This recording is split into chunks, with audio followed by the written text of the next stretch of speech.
I want to talk about relapse a bit, talk about it hopefully a little differently than what you may have heard about it.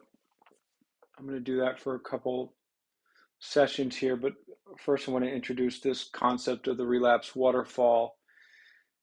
Um, I'm not sure where it originated.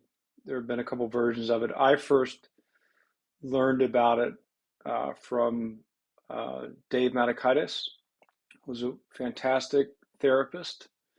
Um, Worked with him first at Father Martin's. He was one of the back in the time just tremendous giants of clinicians, and just a master of group work, lecturing. Also has pretty great taste in music. Took me to my first Rat Dog shows. See Bobby Weir, which is tremendous. Made a lot of CDs for me of shows. So pretty great person all around. But and he was Gorski trained as a lot of the folks at Ashley were. So I'm assuming that this is Gorski is kind of the father of the whole relapse concept.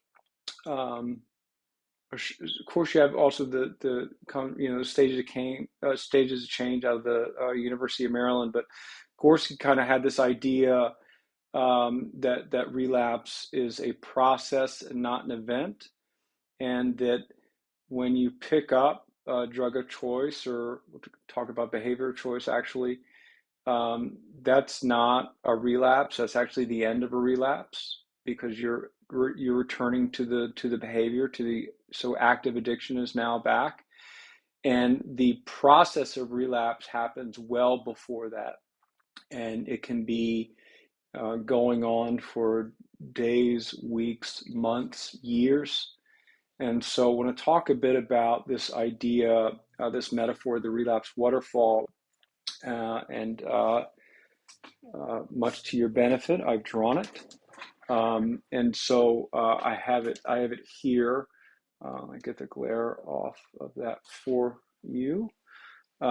So the relapse waterfall is this idea of the relapse process where there you go, shocking. So clearly that's a waterfall. And there's a gentleman here in a canoe, a gentle person, right? No judgment. In a canoe, those are not his arms, those are his oars. Um, and so going down this body of water, and the place that he is now, so away from the waterfall, you can imagine in the body of water, the water is much calmer, easier to navigate. I feel like I'm really fighting for space with this. This is a bit absurd. Let me try to fix this. Um, Easier to navigate. I'm trying to get that glare off for you. And deal with it. And so, and then as you get closer to the waterfall, the the body of water picks up, becomes more rapids, and then of course you're kind of off the end. And so this is the point of relapse, and then now we're back into active addiction. And then these rocks along the way are kind of what we're going to call the warning signs. These are all the opportunities we have to identify that we are in the process of relapse, with the idea that turning around, changing direction here is quite easy. Now you can change direction right here, right before the cliff here. It's just going to be much more difficult. It's going to take a lot more. Sorry, that's zooming in and out there. It's going to be much more difficult to do, and it may take a little more effort and also a little more support to do. So these rocks could be all kinds of things. This could be stopping meetings, stopping being honest with a sponsor, not making phone calls, going to some places where there's more of your substance choice, and then some dishonesty, some old behaviors, all these kind of things re-entering the picture. Uh, and so as you keep going down this, it gets much more difficult to just work with this self-reliance, and then you kind of go into this active addiction again, and return to this behavior. So the point is, a problem is most easiest dealt with at its onset. And so as soon as a problem is identified, become aware of, it's best to address it and deal with it right then. That's when it's going to be the smallest and most manageable. The longer you put it off, either through avoidance or denial or kind of this self-will, or something of that nature, then the bigger it gets, because it grows by virtue of whatever it is, and your fear of it grows, your distance from it grows. So not only are you not facing it to where you can just deal with it, but now you're turning away. This takes a lot of energy. Now, so you have to turn back towards it and then deal with it. So it's just harder. So at its onset, it's always the easiest. So as soon as you recognize some of these warning signs, to deal with them right away is always going to be easiest.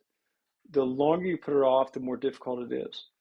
And so everyone goes through relapse, right?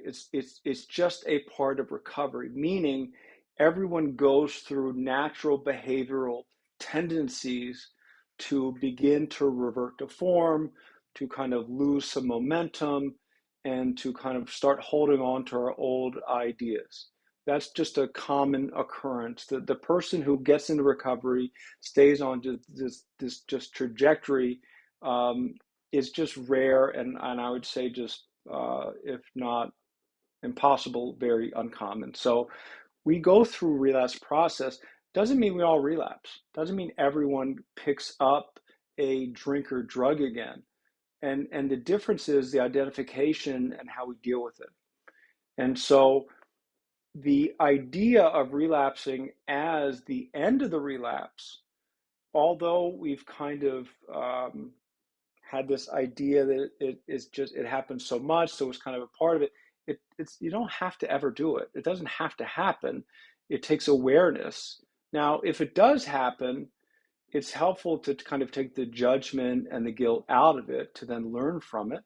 It doesn't have to be a bad thing. It can be a tremendous learning opportunity. And I'll talk about that a little more later, to where a relapse doesn't have to be a mistake. It can be kind of one of the things that happen to kind of really reinforce and get you on the right track. But it all has to do with what you do with the information once you have it, and how you react to whatever happens. But we should not just give in to this idea of, well, part of the deal, it happens, because I think that could be a bit of a setup for the illness to come in and say, hey, it's going to happen anyway, so let's just let it happen.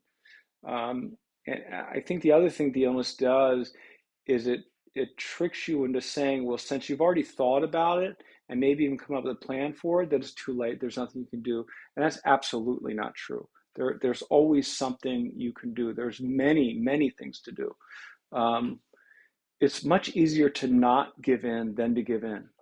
It takes a lot more behavior, activity, motivation to give into than to not.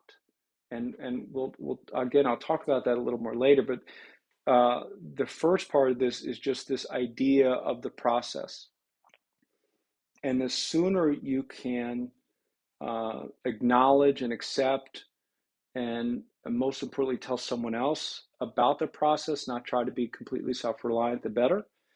To turn and just simply add in the parts of the program of your wellness journey that were there that maybe aren't anymore. If nothing's changed, then maybe just adding and kind of fine tuning what needs to be added can be very helpful to get you back on track. But, you know, we don't have the market cornered on denial. we don't have the market cornered on relapse remission. I mean, a lot of illnesses have this. We actually have the same relapse and remission rate as hypertension, diabetes.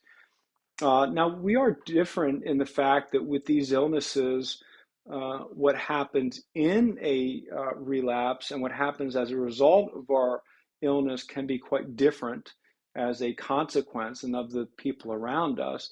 But the illnesses aren't that different. And all illnesses, and actually just life has denial. That's just a part of kind of the human experiences. So we're not that unique in that sense, meaning, and what I think is important about that is we can utilize a lot of these same solutions that have already been tried. We don't have to reinvent the wheel on this. And so awareness, acceptance, the acknowledgement, and then sharing with someone else, I think are really, really important. Prior to that, it's knowing what are your warning signs. What are things that have gotten you in trouble? If you have to go back to old behaviors and the times it has happened, to look at that, that's really important. We want this to be a learning experience, not an opportunity for you to beat yourself up. That's really the difference between, was this a mistake or was this just another step along the journey? I really don't want to give in to this idea of I'm back to square one, back to the beginning. I don't think that's ever the case. I think it's just a step along our journey, but it really does make a difference in how we deal with it. Next time I'll talk a little bit about the stage of the change and really what the difference is between kind of a true relapse in that going back to a previous stage of change and just part of kind of the recovery process.